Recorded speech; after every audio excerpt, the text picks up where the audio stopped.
হচ্ছে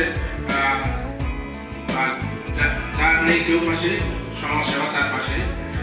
এই প্রতিবাদটাকে সামনে রেখে আজকে সমাজসেবা দিবস পালিত হচ্ছে।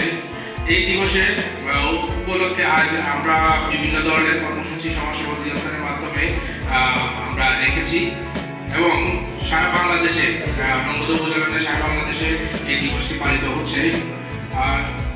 সমাজ কল্যাণ মন্ত্রণালয় এবং সমাজসেবা অধিদপ্তরের মাধ্যমে প্রায় 54টি স্কিম সারা দেশে চালু আছে। নারী এবং কি হয় তারা এই সমাজসেবা অধিদপ্তর আমাদের সমাজসেবা অফিসের মাধ্যমে প্রান্তিক পর্যায়ে এই সুবিধাগুলো পৌঁছে দিয়ে থাকে।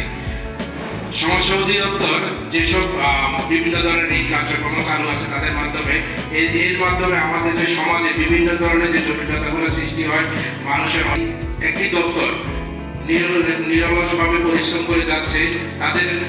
যদিও তাদের লোকবল খুবই স্বল্প, এই স্বল্প লোকবল দিয়েও তারা বিভিন্ন ধরনের দিবস উদযাপন করে থাকি বিভিন্ন সময়। এত মানুষ এই দিবসটিতে এসেছে, আমার দেখতে ভালো লাগতেছে। আমরা এখানে যারা উপস্থিত আছে তারা অবশ্যই এটা স্বীকার করতে বাধ্য হবে যে সমাজসেবা এই অধিদপ্তরের মাধ্যমে সমাজসেবা যে সেবা দিচ্ছে এটা তারই প্রমাণ। এতগুলো মানুষ এখানে উপস্থিত। আমাদের যারা সাংবাদিক ভাইয়েরা আছেন তাদেরকে আমি অনুরোধ জানাবো যাতে এই দিবসটার বিভিন্ন কর্মসূচি আমাদের জাতীয়ভাবে বিভিন্ন পত্রিকায় যাতে তাদের অবদানগুলো সুন্দরভাবে ফুটে ওঠে। আর যারা আমাদের উপকারভোগী আছে সমাজসেবা অধিদপ্তরের মাধ্যমে উপকার পেয়ে থাকে তারা অবশ্যই এখান থেকে সেবা পেয়ে যেসব আপনাদের সমস্যা আছে সেগুলা